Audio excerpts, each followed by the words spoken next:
do. It might be why they fought with you. You ask me, will I now put myself to the side and love other people like you do?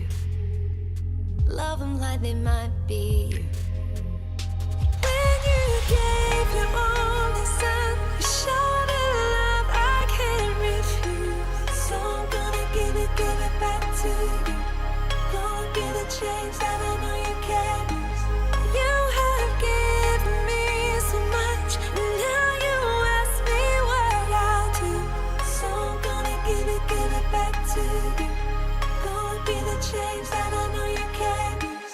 So I'll start learning to speech, start learning to live like you teach, so others can be made brand new and help the world around them too. Could I be a part of the way, Jesus, that you can bring meaningful change? The world will see the good you do and give the glory back to you. When you gave your only son, you showed a love I can't refuse. So I'm gonna give it back to you. Gonna be the change that I know you can. You have given me so much, and now you ask me what I'll do. So I'm gonna give it back to you. Gonna be the change that I know you can. That I know you can do.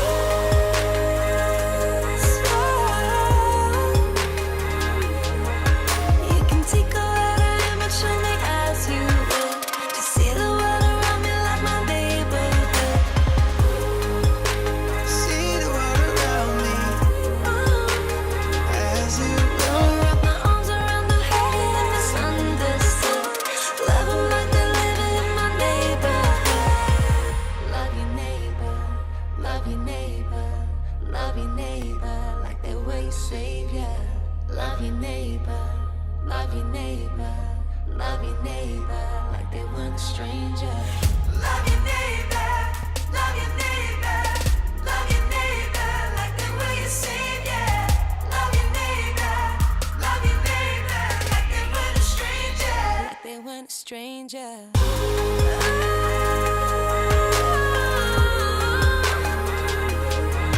You can take all that I am and show me as you will. See the world around me like my neighborhood. See the world. Gonna wrap my arms around the hurt and misunderstood. Love 'em like they're living in my neighborhood. Love your neighbor, love your neighbor, love your neighbor like the way you see. Wanna give you all I am, get the change for me. Love 'em like they're living in my neighborhood.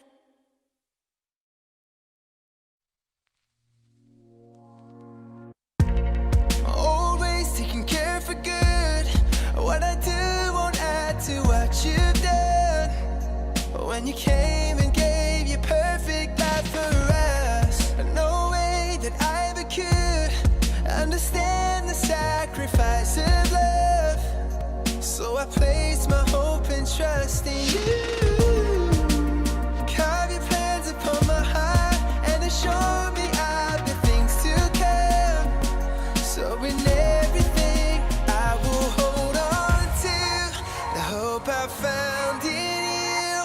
God, I know you're faithful and your promises go on.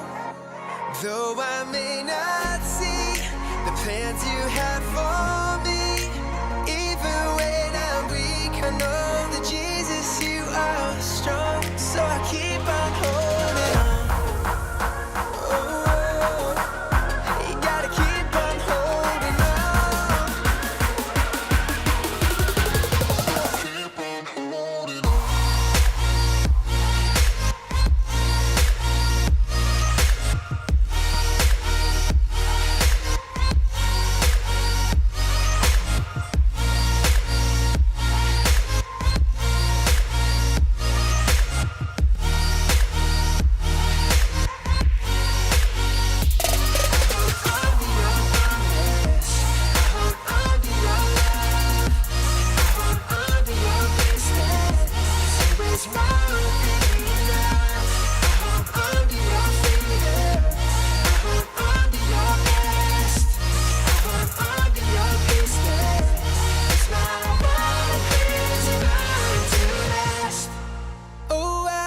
thinking of you, and I wanna be wherever you are.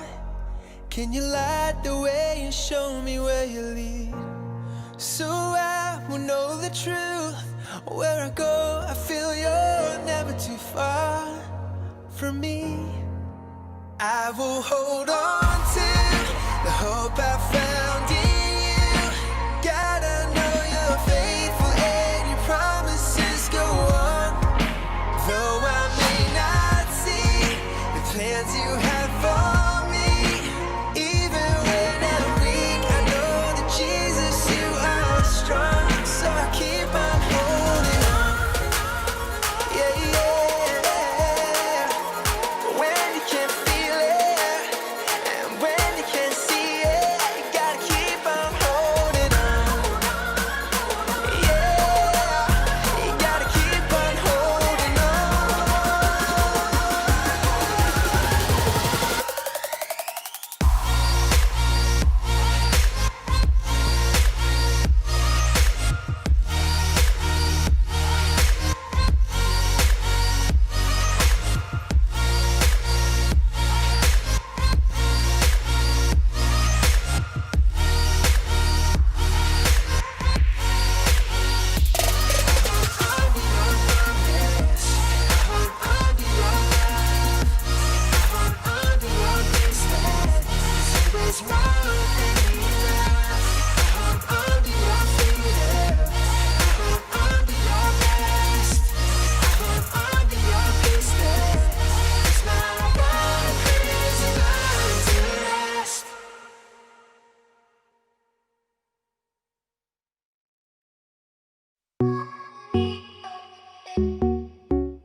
I was drowning, letting the world in around me.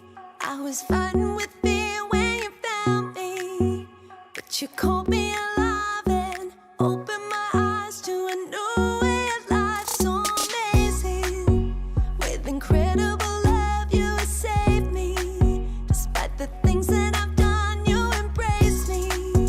Now I don't have the hardest hope in my life when I thought it had died, because you make me come alive. It's your love that has set my heart right. You make me come alive. It's your love that brings the whole world back to life. That brings the whole world. When I feel worthless, you tell me that I have a purpose, that you've given your son and I'm worth it. When I stand face to face with all my mistakes, so you show me his grace. So I trust you are good and you're for me. I'm more than the words the world calls me. I'm replacing the lies with your word for my life that I've hidden inside, because you make me come alive. It's your love that set my heart right. You make me come alive. It's your love that brings the whole world back to life.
Well, hey friends, welcome to Church Online. My name's Pastor Luke, and I'm the pastor here at Journey Church. And today, we've got this combined service with Gracegate and with Journey, and a special message with Pastor Cody planned for you.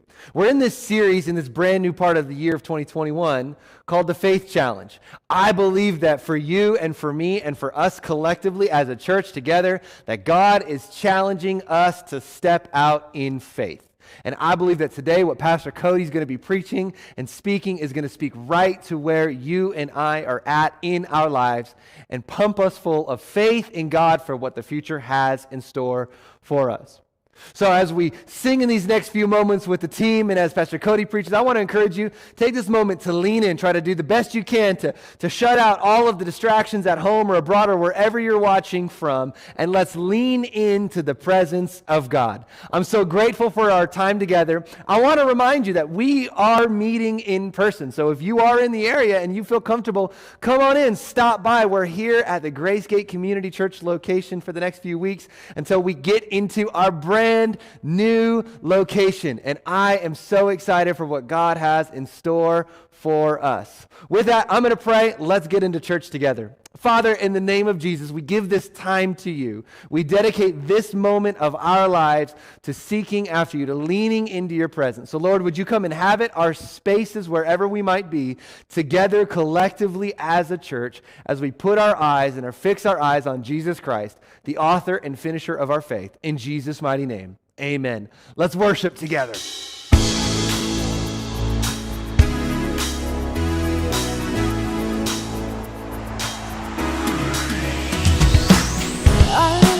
To the limit, I'm at the end of myself. I see the edge, but I know below me your love is waiting to catch.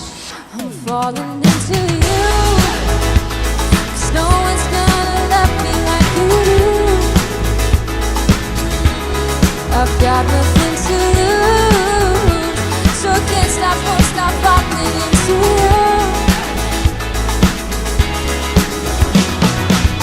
The rush I felt in the free fall, 'cause I lost control of my life.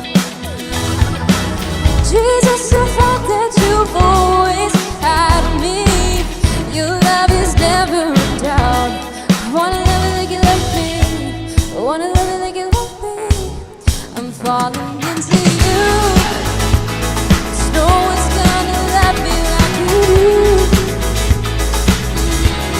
I've got nothing to lose, so can't stop, won't stop falling into you. Oh,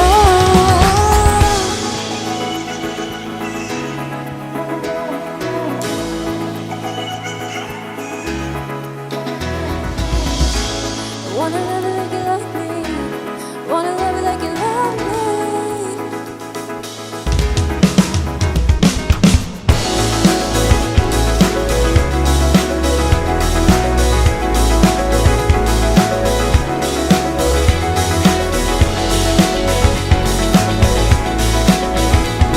Oh yeah, yeah, I'm falling into you, 'cause no one's gonna love me like you do, you do.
all the noise dies down.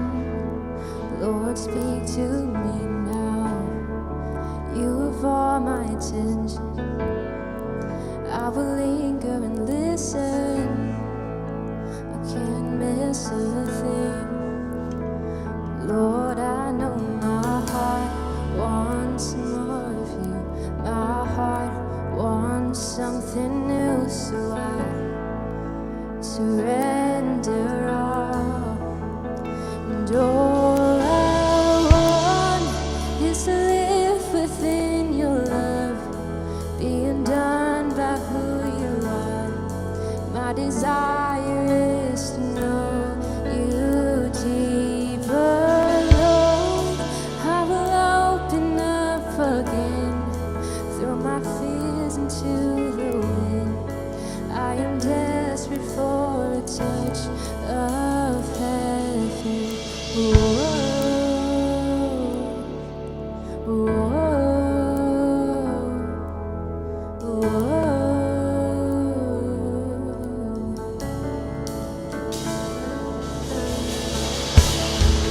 You're the fire in the morning. You're the cool in the evening. The breath in my soul. Oh, the life in my bones. There is no hesitation in your love and your affection. It's the sweetest of all. Lord, I know my heart wants more of you. My heart wants something new, so I surrender all. And all I want is to live within your love, being done by who you are. My desire is to know you deeper, Lord. I will open up again, throw my fears into the wind. I am desperate for a touch of heaven.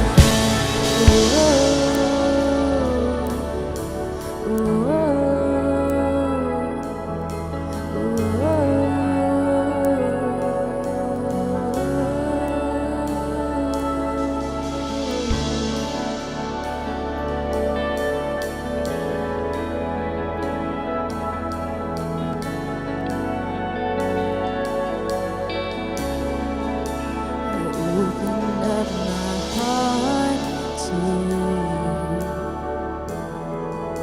I open up my heart to you now.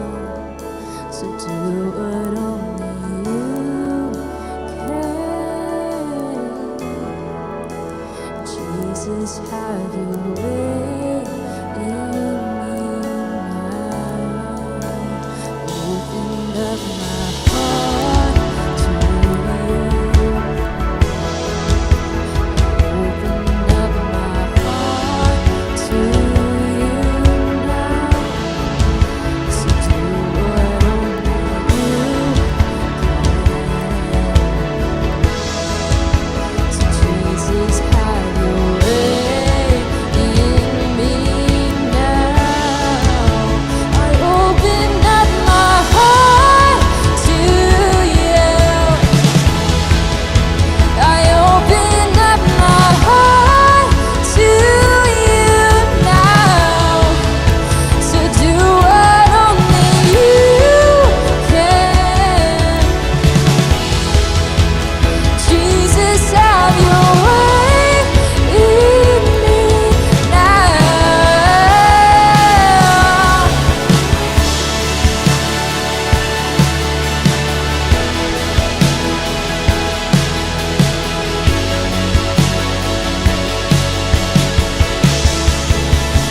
All I want is to live within your love, being done by who you are.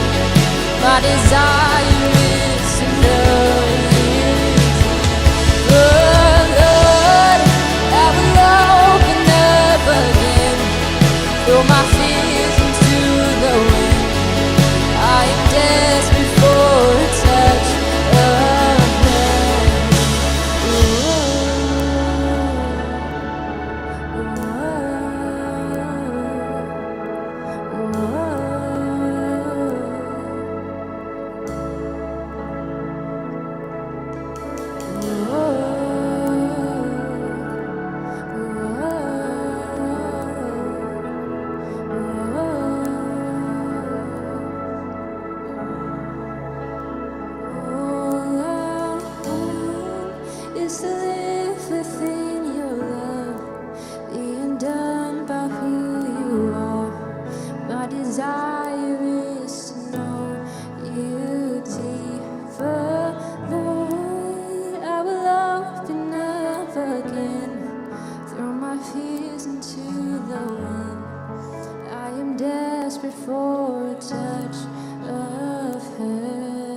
you stand, I feel the floor of heaven tremble.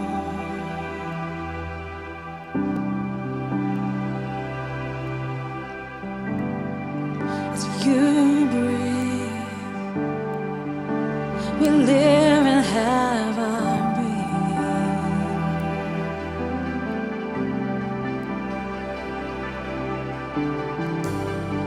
When you speak, oh, I feel it in my chest.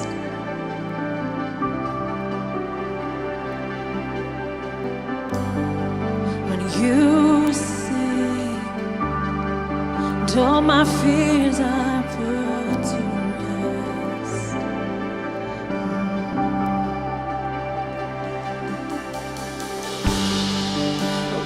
Wondrous thing that I can stand and sing. 'Cause when I fall to my knees, you're the one who pulls me up again.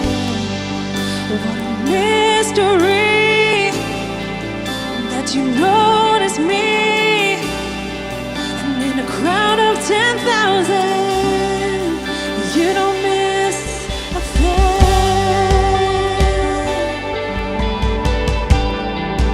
You don't miss a thing.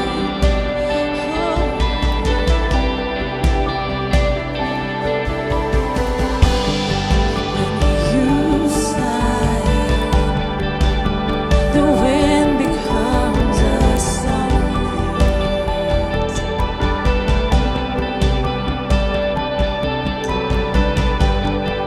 When you laugh, the storm around me ceases.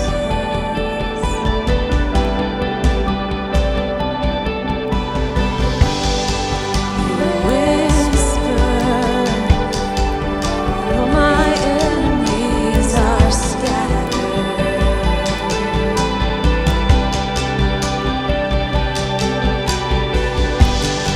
You surround me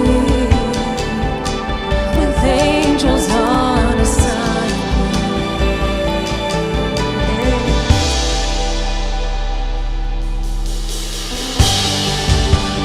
Wondrous thing that I can stand and sing. 'Cause when I fall to my knees, you're the one who pulls me up again. What a mystery that you notice me, and in a crowd of 10,000, you don't miss a thing.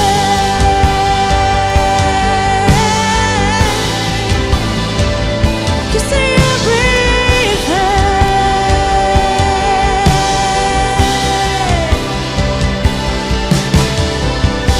Oh, I am seen and I am known by the King of Kings and the Lord of Lords.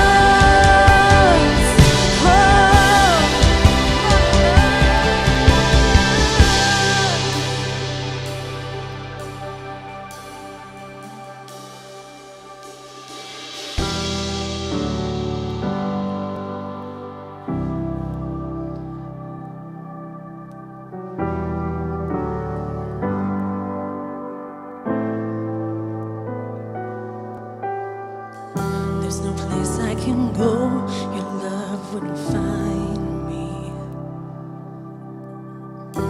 No place I can hide that you don't see.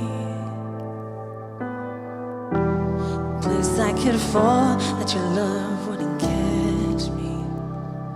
'Cause you see it all, you see it all through the eyes of love.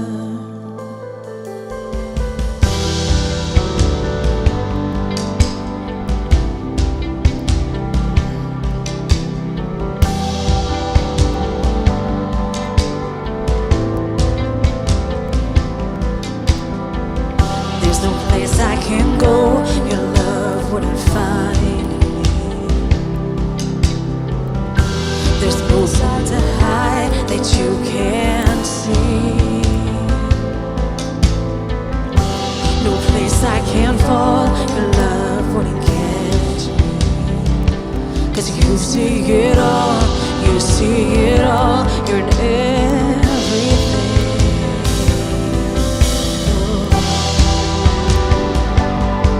You're all around,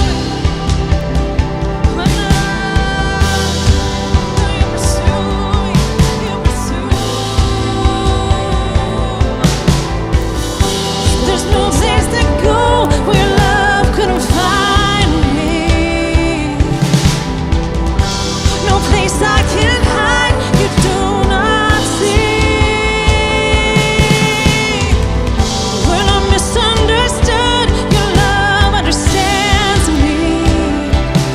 You see it all, you see it all, you're in everything.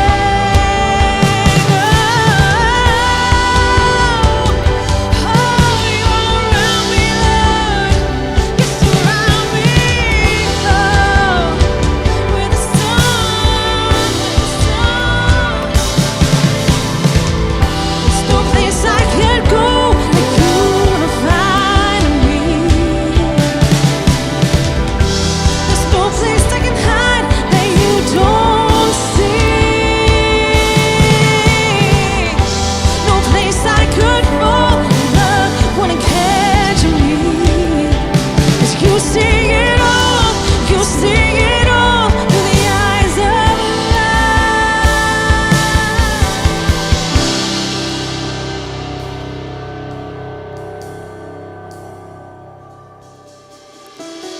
Come and see me, come and know me, come and search my heart and make me like you, like you. I just wanna be like you. Come and see me, come and know me, come and search my heart and make me new, make me new. I wanna be just like you.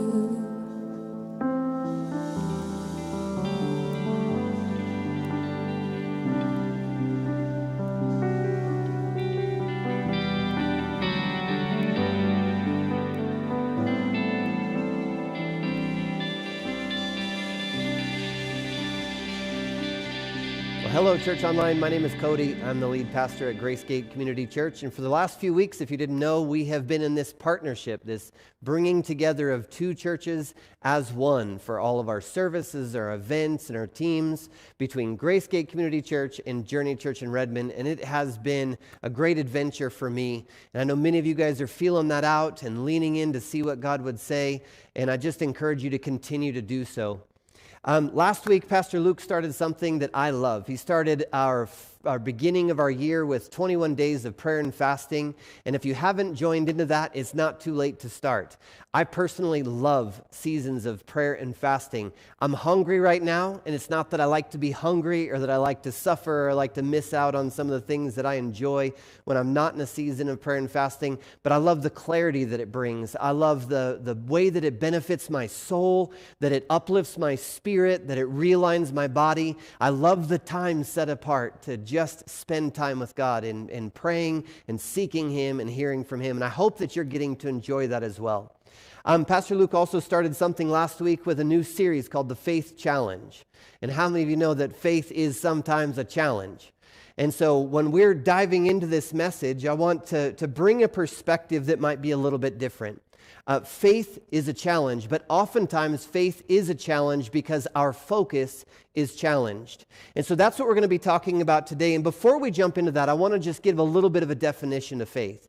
I have a personal definition of faith. It's what I've been working on after 20 years of studying this in the scriptures and seeing this applied in life. And each time I go back through and study the idea of faith, this definition just gets deeper and deeper as it's reinforced inside of my heart and inside of my life. But this is the way that I would define faith.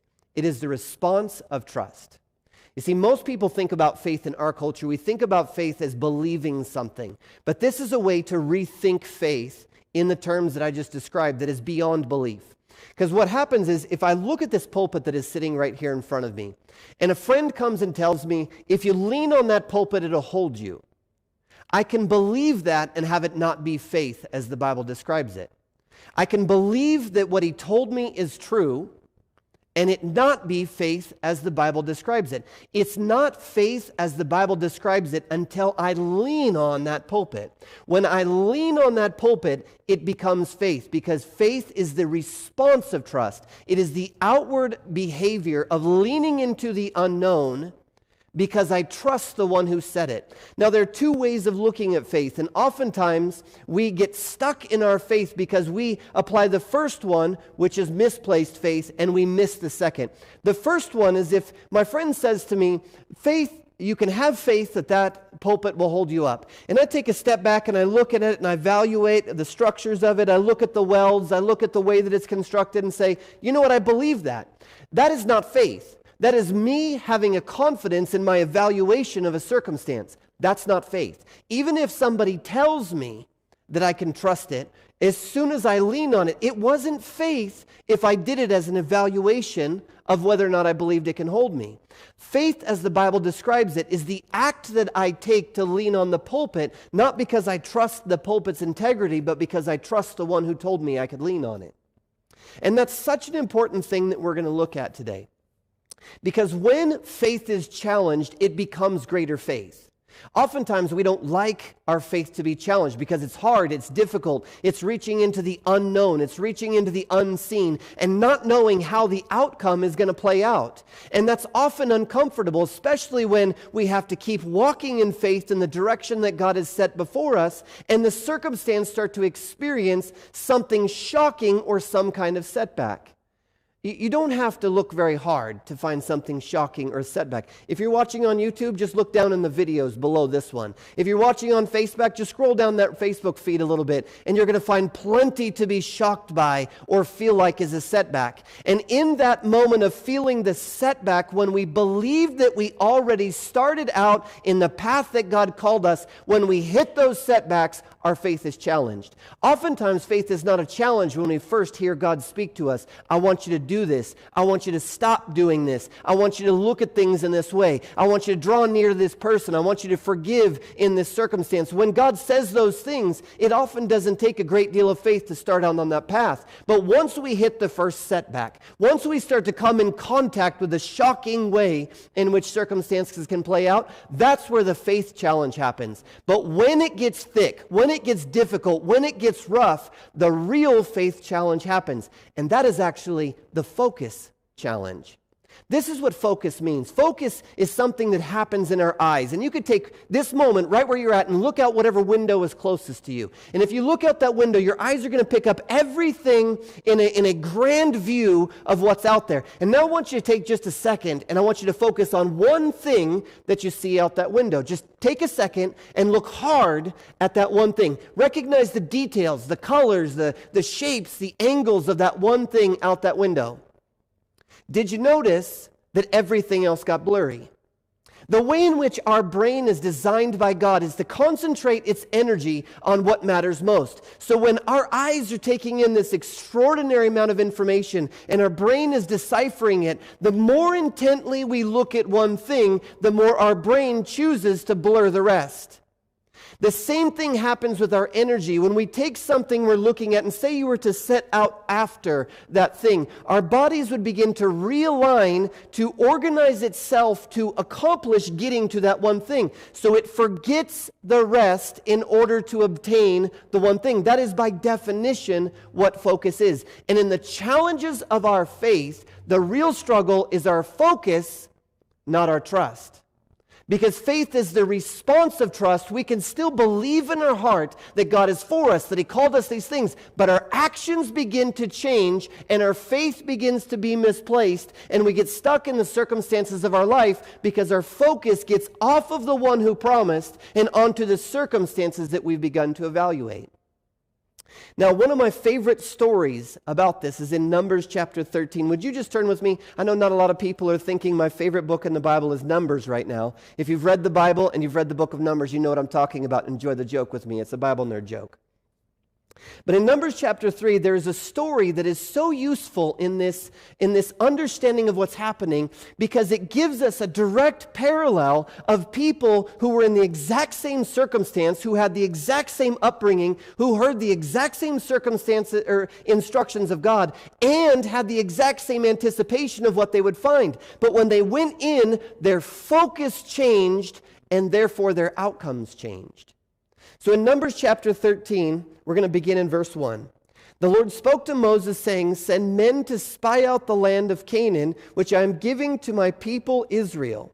From each tribe of their fathers you shall send a man, every one a chief among them." So what's happening here is we have a promise that God was going to give this people this land. And that promise is in the ballpark of 500 years old. That promise was given to their great-great-great-great-great-great-great-grandfather Abraham. And Abraham was able to impart that promise, that inheritance out of his friendship with God to his son Isaac, his son Jacob. Jacob gave it to his 12 sons. One of his sons went into Egypt, was set there by God to save the whole civilized world at that moment from famine, and as a result, God's grace brings them together in Egypt, and then he brings them out of Egypt into the wilderness through these miraculous circumstances. They wander in the wilderness, learning to trust God and learning to follow him, and they come to the banks of this place where God has promised them this inheritance just across the river.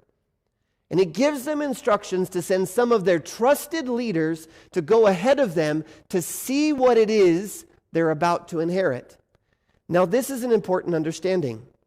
When I say this, it's going to sound obvious. But when we feel it, oftentimes we deny the obviousness of this statement. Our choices matter. Everybody knows our choices matter. But oftentimes, if we're Christians, and if you're not yet a Christian, you probably know some Christians that live this way. When we're Christians, we get into the circumstances of our life, and when the circumstances get shocking, and when we experience those setbacks, we take a step back and we say, what is God doing to me? And oftentimes it's because at some point during the challenge, our focus has gotten off, which leads our path astray. If our path is astray, it's difficult to say, why did God do this to me? If our path is still aligned, it gives us the opportunity to say, God, this is what you set before me. I still trust the one who spoke it to me, and I'm going to still continue in the direction you set before me. So they are in this moment of decision, and their decisions will be determined by their focus. Verse 3, so Moses sent them from the wilderness of Paran, according to the command of the Lord, all of the men who were the heads of the people of Israel. Moses sent them to spy out the land of Canaan and said to them, go up into the Negeb, go up into the hill country, and see what the land is, whether the people who dwell there in it are strong or weak, whether they are few or many, or whether the land that they dwell in is good or bad, and whether the cities they dwell in are camps or strongholds, and whether the land is rich or poor, and whether there are trees in it or not. Be of good courage and bring some of the fruit of the land. Now the time was the season of the first ripe grapes. They're coming to a land, and God is giving them the opportunity to see their inheritance. He's giving them the opportunity to see their promise. But many of them, make the decision to, instead of just leaning on what he tells them they can trust, they choose to take this moment to take a step back and evaluate it and see if they believe it will hold them. So what their focus is what they focus on becomes the direction of their lives, and it becomes the measure of their faith. In verse 21, it says they went up and spied out the land, and it gives a whole bunch of descriptions of words that are hard to say. I'm going to avoid them. Verse 23, they came to the valley of Eshcol and cut down from there a branch with a single cluster of grapes, and they carried it on a pole between two of them. And they also brought some of the pomegranates and figs. That place was called the Valley of Eshcol because of the cluster of grapes the people of Israel cut down from them. At the end of 40 days, they returned from spying out the land. And they came to Moses and Aaron and to all the congregation of the people of Israel in the wilderness of Paran, back on the other side of the river. And they brought back word to them, to all the congregation, and to show them the fruit of the land. So basically what has happened is these leaders of all the tribes of this huge nation of people crossed over the river at the word of God. Now all of these people had the same experience.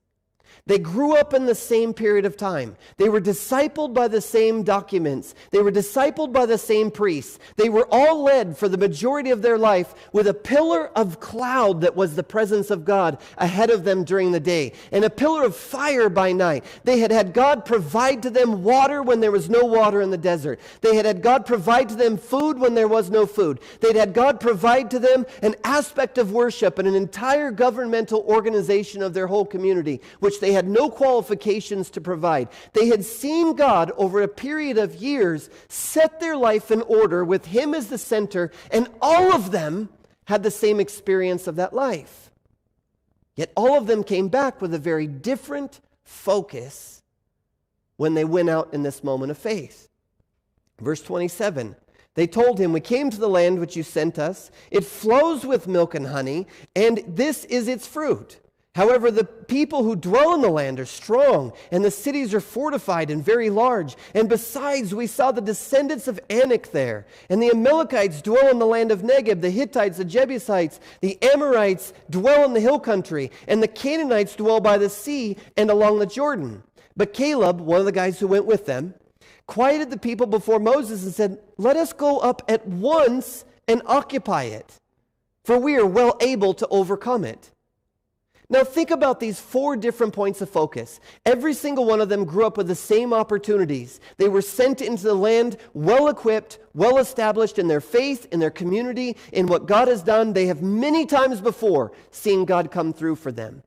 And in this moment, they're all having the exact same challenge of faith.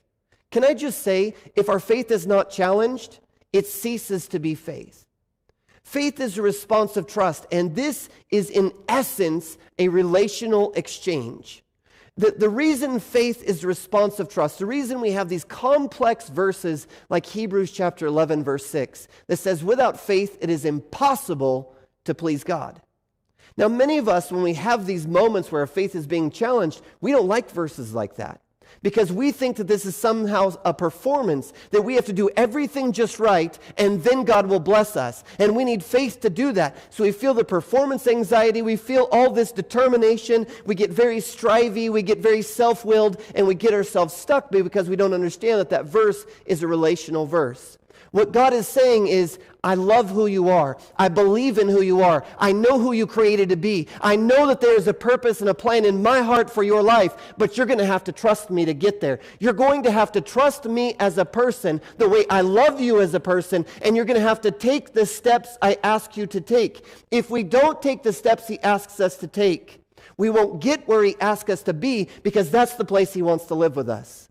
I love what Pastor Luke shared in his message last week when he was talking about the disciples wrestling with this moment of faith and how their facts were coming in contact with their faith. But here's the brilliant thing. If we take a step back and see this, he says, "Listen, follow me and I'll make you fishers of men." You notice he left out the persecution. Notice he missed out the moments that he was going to have to miraculously provide for them. Notice he left out all the places that division would enter into the community. Notice he left out all of those things because he knew that through those things was a great blessing and a great inheritance. But he also knew if he gave them all of the steps that they would take until then, that they would begin to evaluate the circumstances instead of evaluating the faithfulness of the one who called them to walk.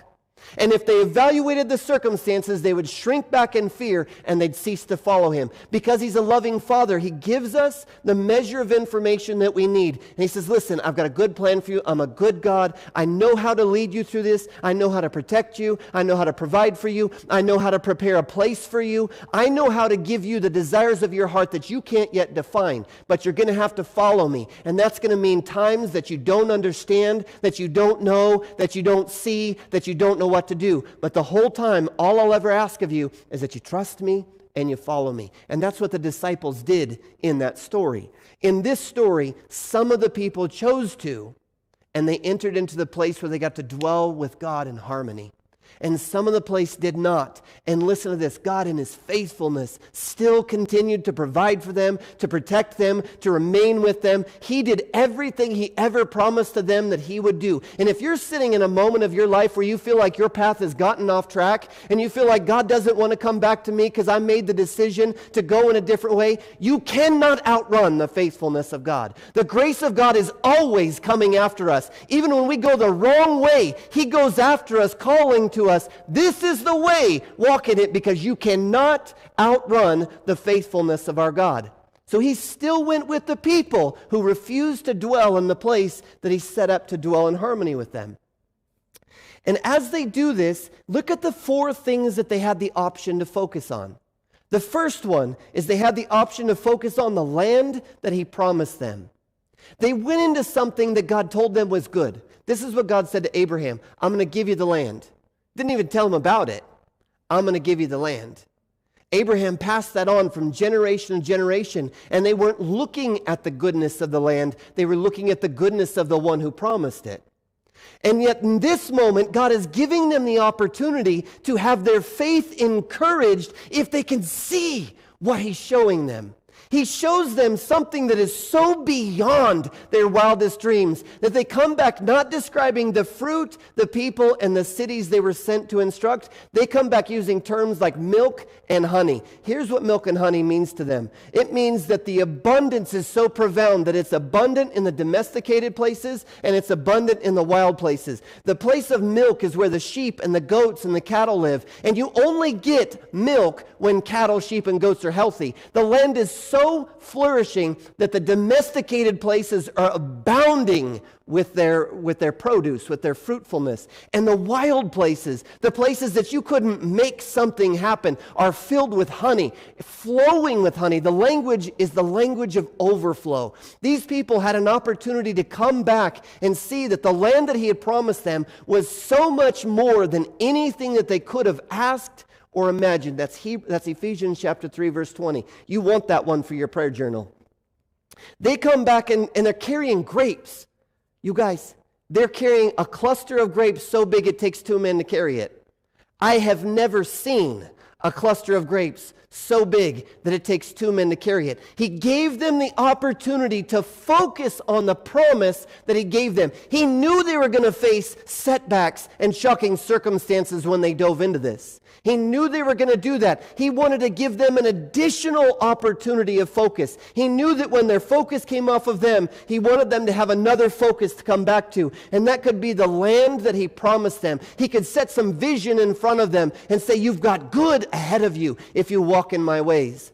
The second thing that they could focus on is the enemies who oppose them. Now this is a rough one.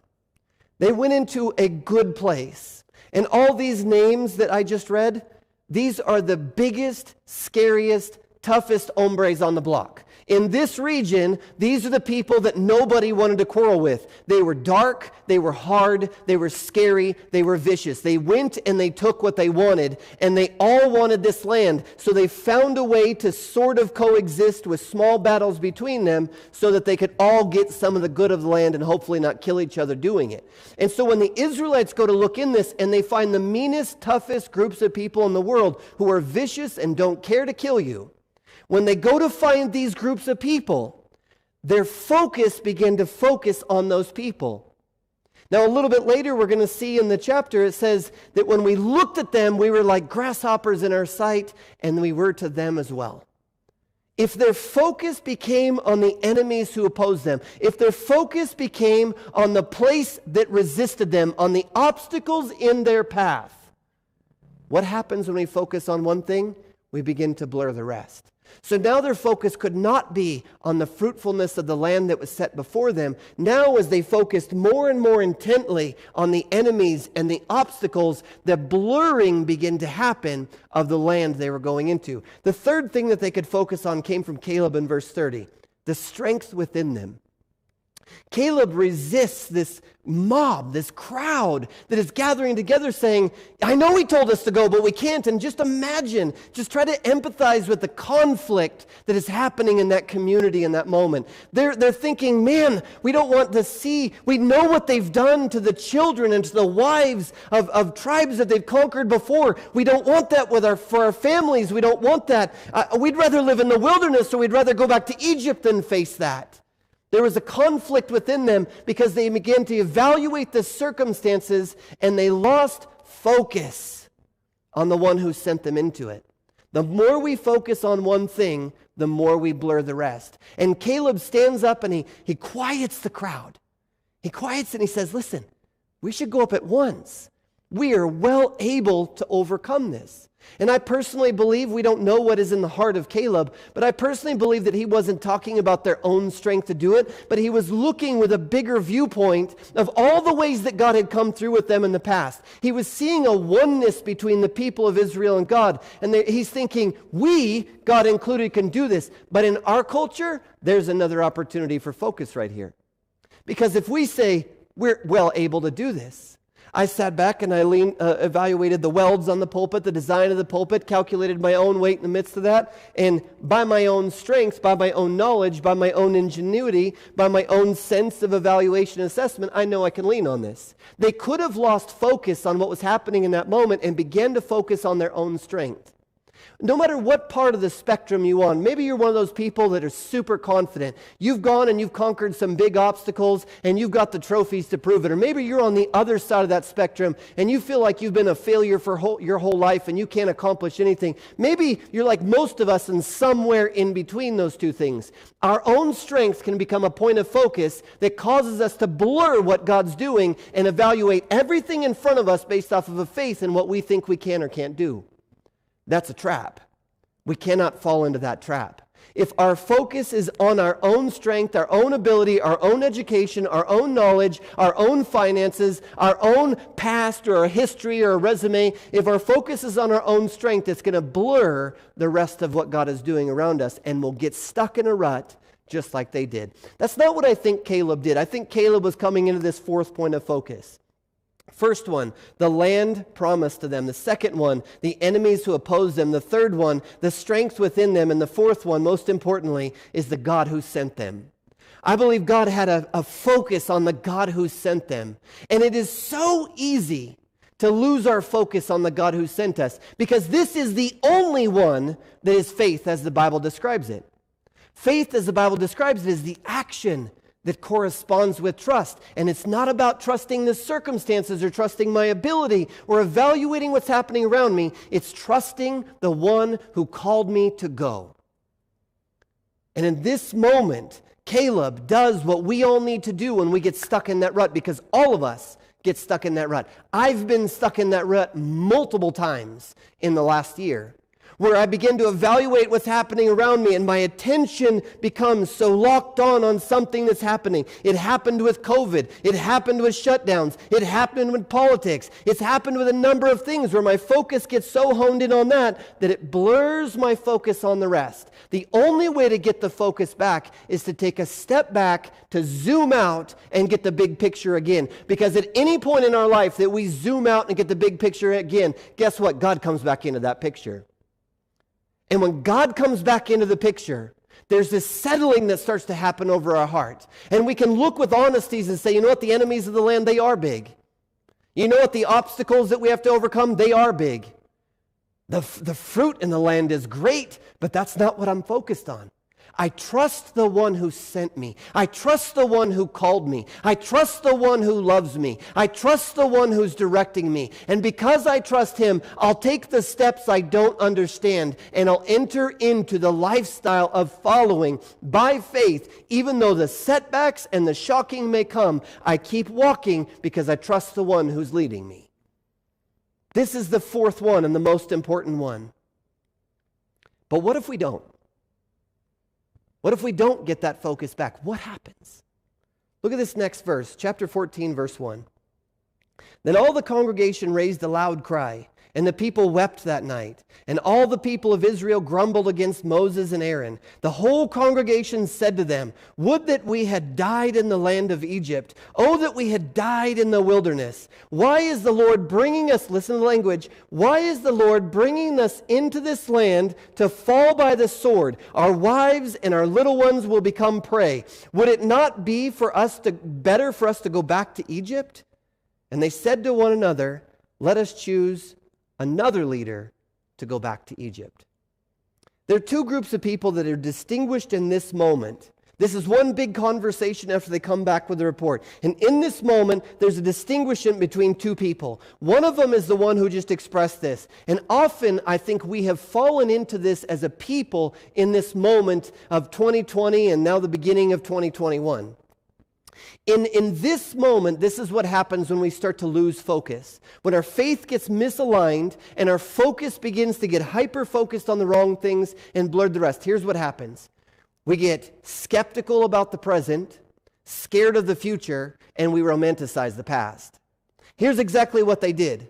They looked at the present and they were skeptical. Their focus was on them. Their focus was on the enemies. Their focus was on the obstacles. It had blurred everything that God said He wanted to do. It had blurred all the ways that God had come through for them before. It blurred all those things. And as they're focusing all those things, this fear begins to creep into their hearts. And when it comes into their heart, it makes them extraordinarily skeptical about the present. Do you feel skeptical about the present right now?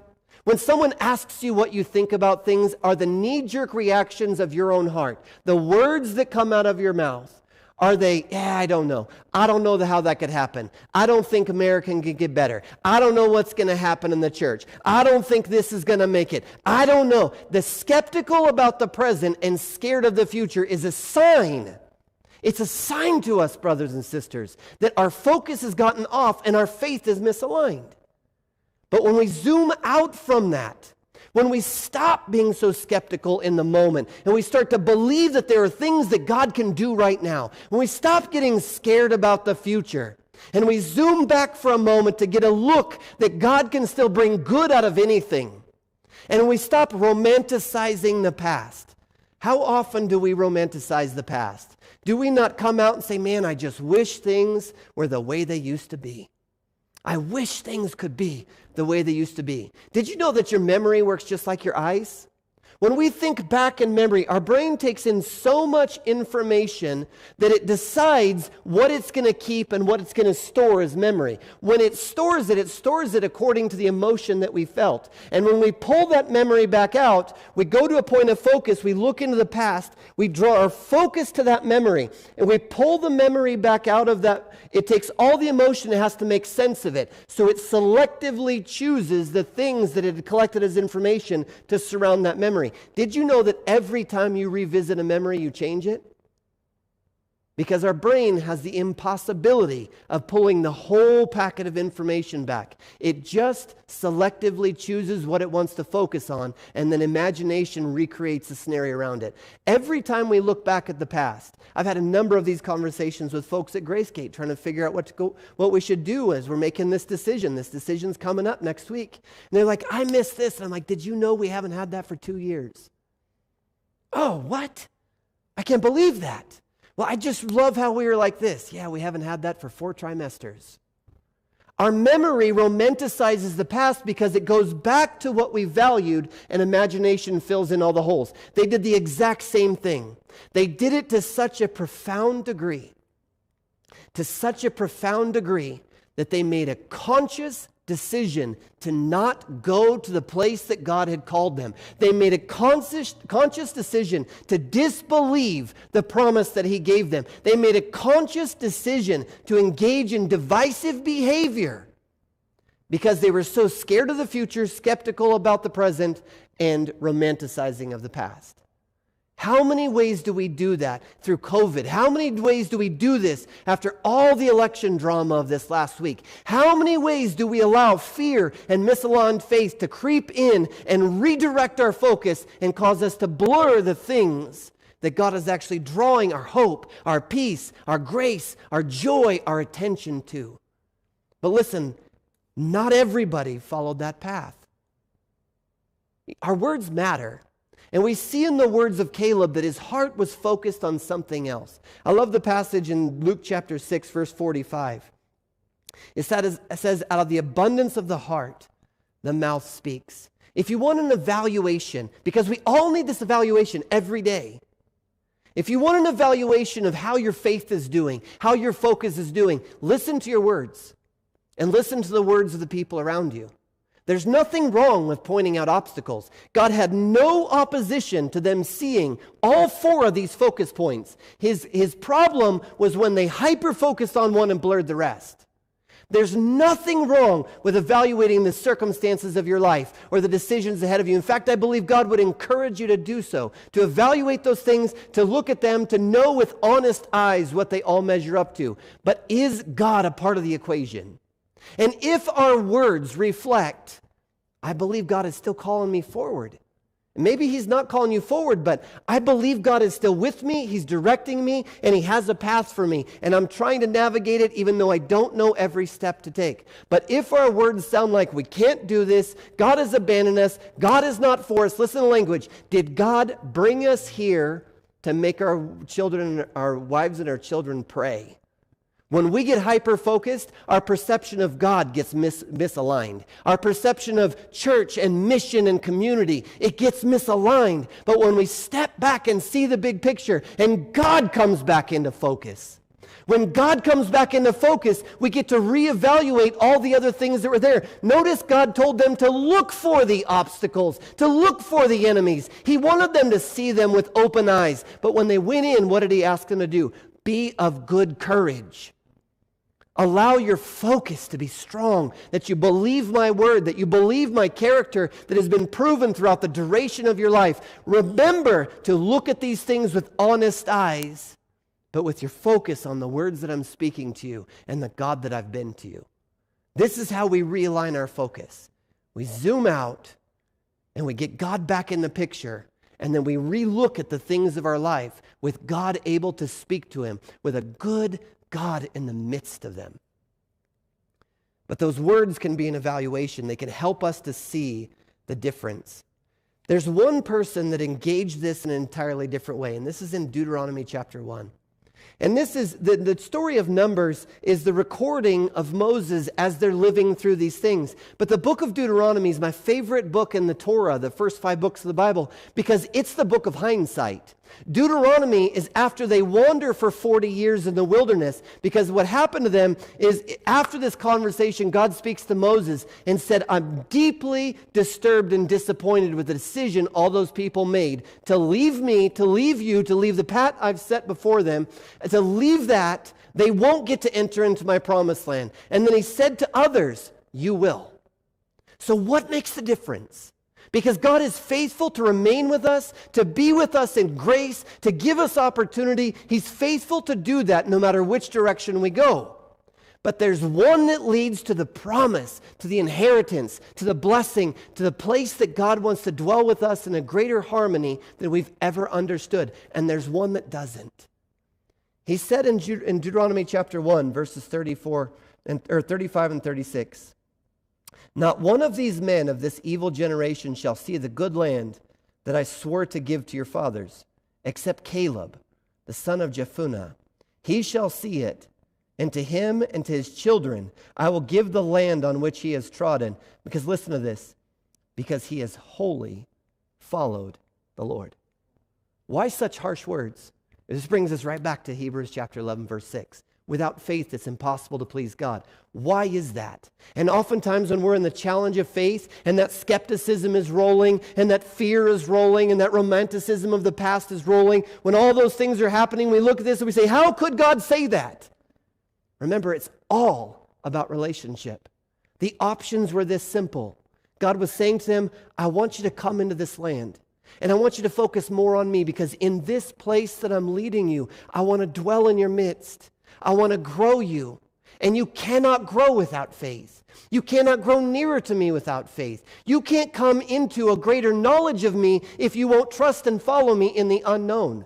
They chose to go back to the predictability of what they knew, and they chose to break fellowship with God to do it.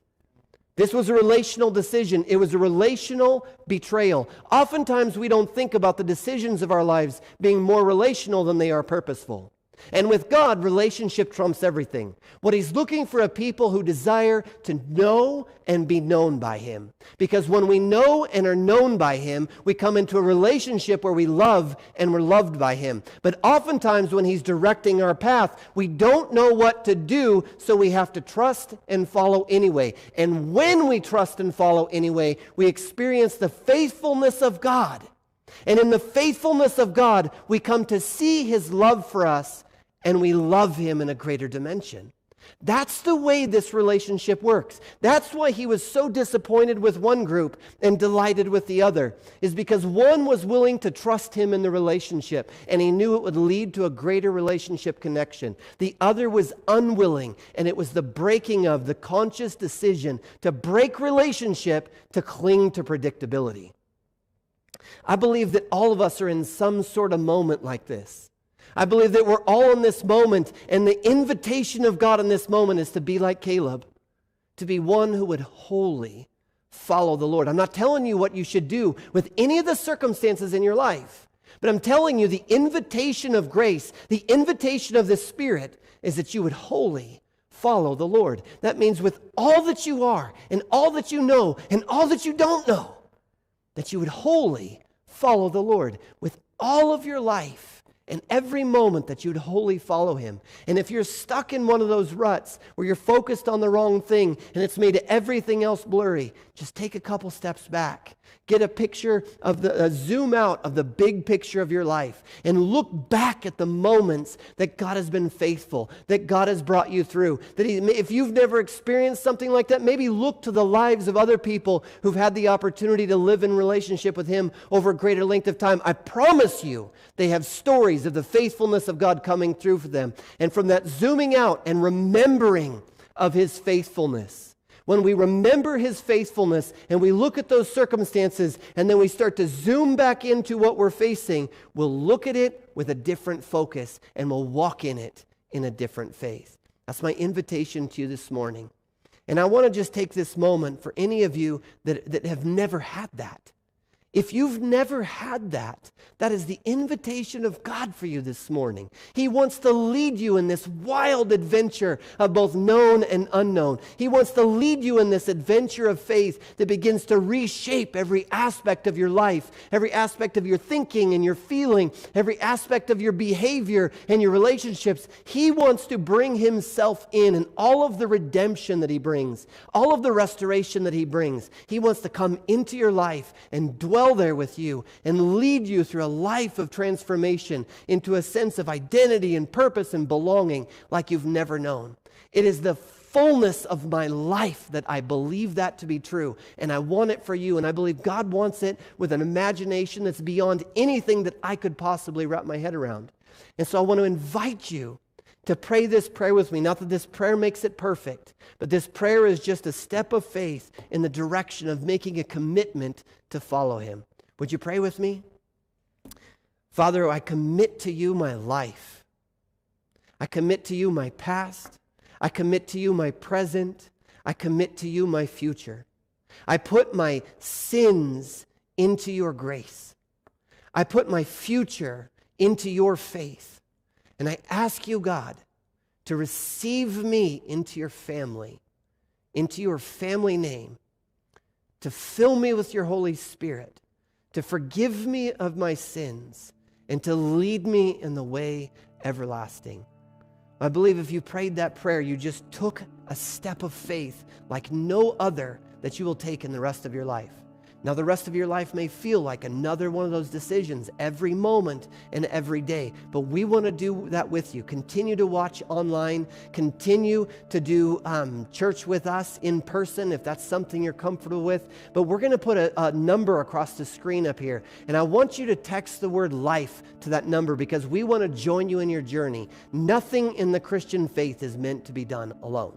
It is a collective walk of life and a new identity. We have our own decisions to make, but we have a group of people who've been through similar life coming into who Christ is to do it together with. So I want to encourage you to do that. For the rest of you, we've got a journey ahead of us. For Gracegate, we've got our big vote coming up this coming Friday, on Friday the 15th. Invite you to come and join us. There's an RSVP that'll help us prepare. We'll have childcare and food. We want you to come, but I want you in the days that lead up to that Friday to take and evaluate what's happening. I'm seeing people all over Gracegate that have had moments where hyper-focus has made it hard, but the Lord is coming back into vision. And this faith is filling our community right now in a way that is so encouraging. It's an excitement that I haven't felt in months as I'm watching people all over our community seeing God in the midst of this and seeing God at work in what's happening and coming to this awareness of how present God has been with us through all of this year and even through this process. So I hope you'll join us for that. For you, all of you as a part of Journey Church, you're walking through your own things. We're getting ready to engage, if that's what everybody has together, to engage this new building together. A new kind of grand opening is coming for us in the future. And so there's so much opportunity to jump into both the known and the unknown and see how God would lead us and prove himself faithful in our lives. The only way to experience the faithfulness of God is to walk by faith. And the only way we can walk by faith is we're constantly evaluating what challenges our focus. So our focus is on him and trusting and following him wholly, like our friend Caleb did. Lord bless you. I'm so grateful for every one of you. I want to thank you for joining me in this message today.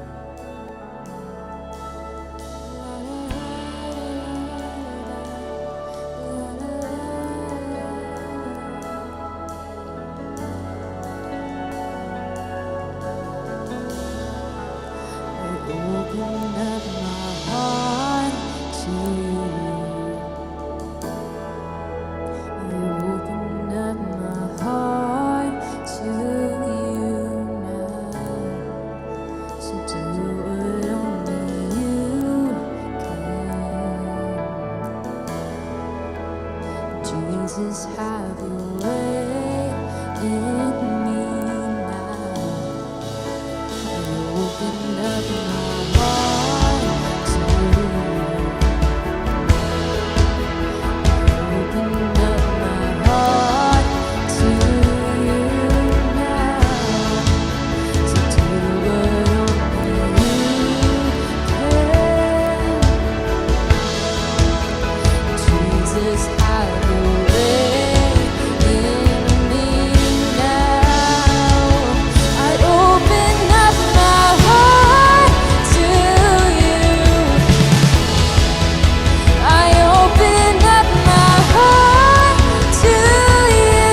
now.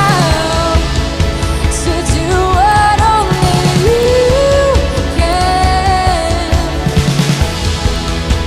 Jesus, have your way.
Well, friends, wasn't that an amazing time together? I tell you that the message of focus is so relevant for today.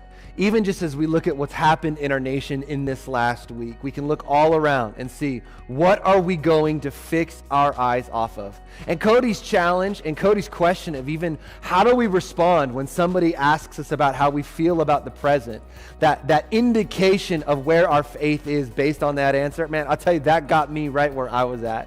I want to be known as a person of faith, and I want us together as a church to be known as a church of faith. I want to encourage you, if you gave your heart to Jesus Christ or you made that commitment, we've got that number right there on the screen. Would you connect with us and text LIFE to that number? Once again, LIFE. We'd love to just join with you on the journey. We say it like this all the time. You didn't arrive at the destination today. You started a journey. We want you to know you're not alone. We also want you to know that we're here to pray for you. If you need prayer, would you connect with us online at our website? We've got a prayer request. You can do that if you can drop a DM on Facebook or leave us a note right here in the comments on YouTube. We'd love to connect with you and pray with you and let you know that we want to go on this journey with you. And if you call Journey Church your home, or if you call Gracegate Community Church your home, we want to encourage you to get involved and participate and engage by giving, by supporting what God is doing here in Central Oregon as the two churches are on the pathway to becoming one, and we're stepping out in faith into this brand new season. It's not the time to pull back. This is the time for us to step out. And so we want to encourage you to give and to get on board and to support what God is doing here.